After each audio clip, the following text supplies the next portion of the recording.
குரு வாழ்க, குருவே துணை. ஸ்ரீ ராகவேந்தருடைய துணையோடு மிக சிறப்பாக ஒவ்வொரு பதிவும் நம்ம மாத பலன் சொல்லிகிட்டே வரோம். ஆகஸ்ட் மாதம், ஆங்கில மாதம் 2025 அற்புதமான மாதம். எல்லாருக்குமே நல்ல ஒரு சுபிக்ஷத்தையும் நல்ல ஆரோக்கிய சிந்தனையும் தரட்டும் என்று வாழ்த்தி வணங்கி, சுப முகூர்த்த மாதங்களில் சிறப்பான மாதம், அதுவும் வெள்ளிக்கிழமை ஆடி 16ஆம் தேதி துவங்கக்கூடிய இந்த ஆகஸ்ட் மாதம் அனைவருக்குமே ஒரு மாற்றத்தையும் நல்ல ஒரு முன்னேற்றத்தையும் தரக்கூடிய மாதமாக இருக்கு.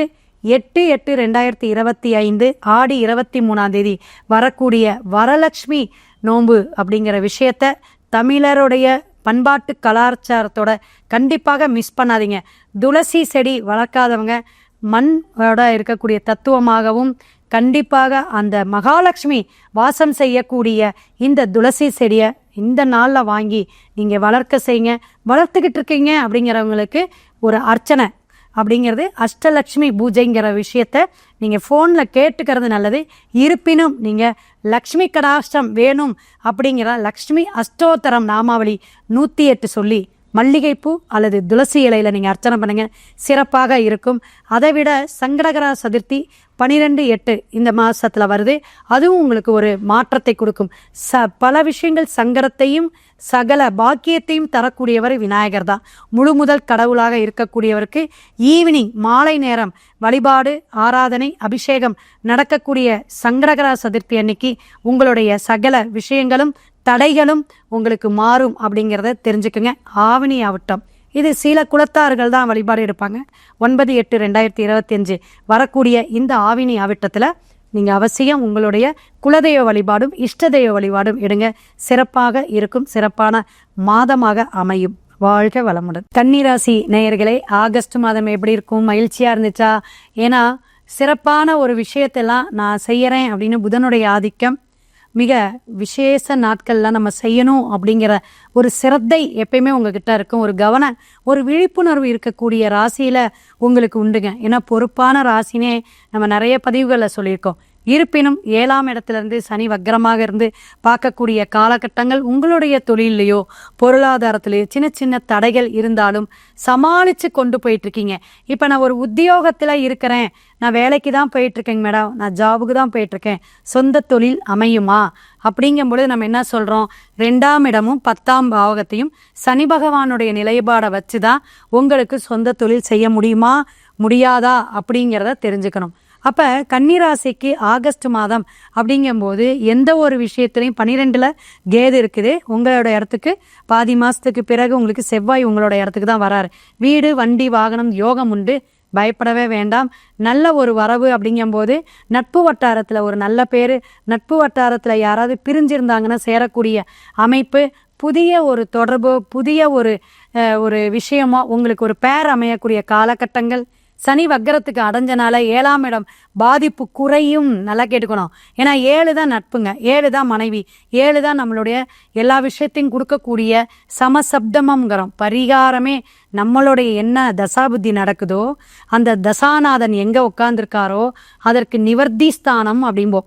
அப்போ அந்த நிவர்த்தி ஸ்தானத்தில் சனி பகவான் இருந்து வக்கரத்தில் இருக்கனால உங்களுடைய சில விஷயங்கள் நிவர்த்தி ஆகும், சில விஷயங்கள் குறைபாடோடு இருக்கும். என்னதான் முயற்சி பண்ணி ஒரு வேண்டுதல் பிரார்த்தனை வச்சாலும் குலதெய்வ வழிபாடை எடுக்க முடியலங்க. இந்த குலதெய்வ வழிபாடு எப்படின்னா குடும்பத்தோடு போய் எடுக்கணுமோ அது சாத்தியமா? எத்தனை வீட்டில் போன மாதம் ஆடி மாதம் நீங்கள் ஆடி 18 இருக்கட்டும் அல்லது குலதெய்வத்துக்கு போன விஷயமா இருக்கட்டும், அமாவாசை தர்ப்பணம் கொடுத்ததாக இருக்கட்டும், எத்தனை நேயர்கள் கண்டிப்பாக குடும்பத்தோட நீங்கள் வழிபாடு எடுத்தீங்க அப்படிங்கிறத பார்க்கும் பொழுது ஒரு கொஸ்டின் மார்க் தான். ஏன்னா நாளைக்குன்னா இன்றைக்கி உட்காந்து ஃபோன் பண்ணி கேட்குறாங்க. இந்த மாதிரி உங்களுக்கு பல பிரச்சனைகள், பல சிக்கல்கள் அப்படிங்கிறத எனக்கு தெரியும். ஏன்னா நிறைய நம்ம தினமும் ஒரு 10-15 ஜாதகம் பார்க்குறோம்னா அதில் எந்த ராசிக்காரங்க என்னென்ன கொஸ்டின் கேட்குறாங்க, இந்த கோச்சாரம் கொண்டு தான் அவங்க பேசவே ஆரம்பிப்பாங்க. அப்போ இந்த ராகு கேது அடப்புக்குள்ளார கன்னி என்ன ஆகுதுன்னா வெளியே வந்துருச்சு. உங்களுடைய கன்னியிலிருந்து மகர ராசி வரையும் உங்களுக்கு கிரகமே கிடையாதுங்க. இதெல்லாம் தெரிஞ்சுக்கணும். அப்போ நம்ம பிறப்பு ஜாதகத்தில், ஜனன ஜாதகத்தில் கிரக நிலையும் இந்த கோச்சார நிலை தொடர்பும் எப்படி இருக்குன்னு கால்குலேட் பண்ணி தான் நமக்கு முழுசாக சொல்கிறோம்.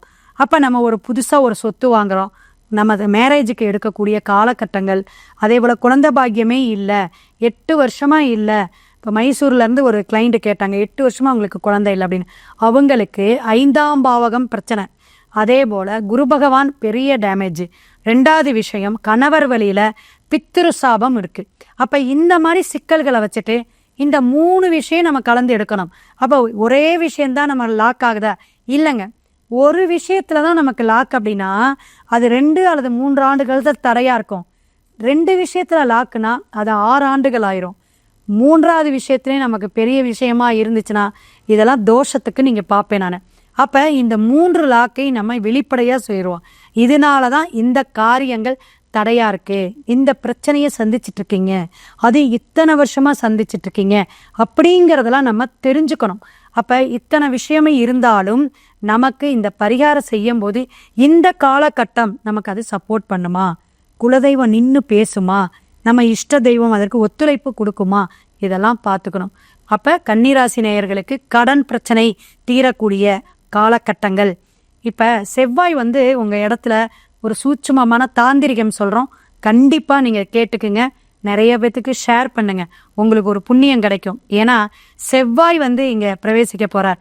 ஸோ அந்த காலகட்டத்தில் செவ்வாய்க்கிழமை எனக்கு நிறைய கடன் இருக்குதுங்க, பண வரவு அப்பப்போ பிரேக் ஆகுது அப்படின்னா செவ்வாய்க்கிழமை செவ்வாய் ஓரையில் எப்படிங்க 6 to 7 காலை, மதியம் 1 to 2, இரவு 8 to 9 இந்த மாதிரி நேரத்தில் நீங்கள் மதிய வேலைங்கிறத எடுத்துக்கணும். இந்த நேரத்தில் தான் உங்களுக்கு சூரியன் நல்ல உச்சத்தில் இருப்பார்.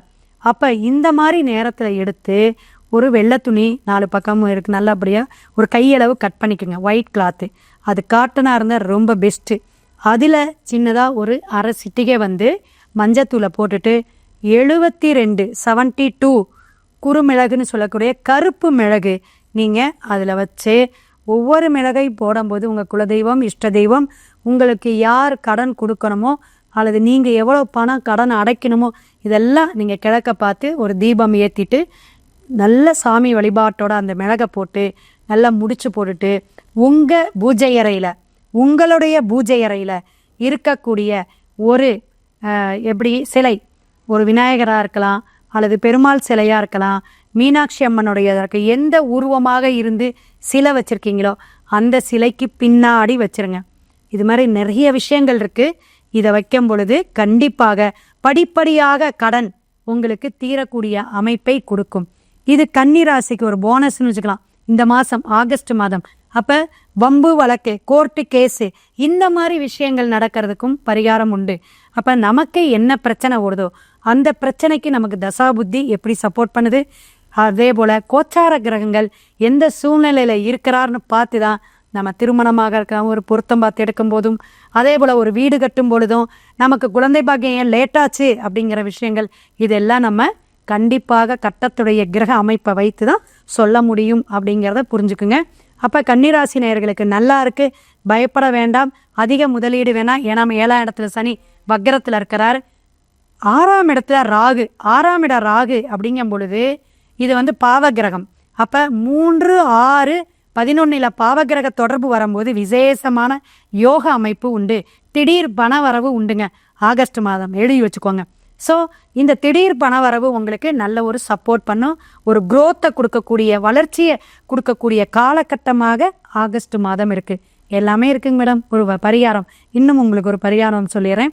நீங்கள் கண்டிப்பாக எந்த இடத்துல உங்களுடைய தெருவுலையோ அல்லது அறுபடையில் ஒரு முருகன் வழிபாடு நீங்கள் எடுக்கணும். செவ்வாய்க்கிழமை மலைக்கோயிலாக இருந்தாலும் சரி, சின்னதாக உங்களுக்கு விசேஷமான முருகன் கோயிலாக இருந்தாலும் சரி, அங்கே போய் உங்களுடைய வேண்டுதல் பிரார்த்தனை, செவ்வரளி மாலை 6 தீபம், அந்த தீபம் வெற்றிலையில் சிறிது மஞ்சத்தூள் வச்சு அது மேலே மண் அகல் விளக்கு வச்சு 6 தீபம் ஏற்றிவாங்க. நல்லெண்ணெயாக இருக்கலாம் அல்லது நெய் தீபமாக இருக்கலாம். ஏற்றி உங்களுடைய என்னென்ன பிரார்த்தனை வேண்டுதல் சங்கல்பம் இருக்கோ வைங்க. சிறப்பாக மாதம் உங்களுக்கு ஒரு மாற்றத்தையும் ஏற்றத்தையும் தரும் அப்படின்னு வாழ்த்தி வணங்கி அடுத்த பதிவில் சந்திப்போம். சிவாய நம. திருச்சிற்றம்பலம்.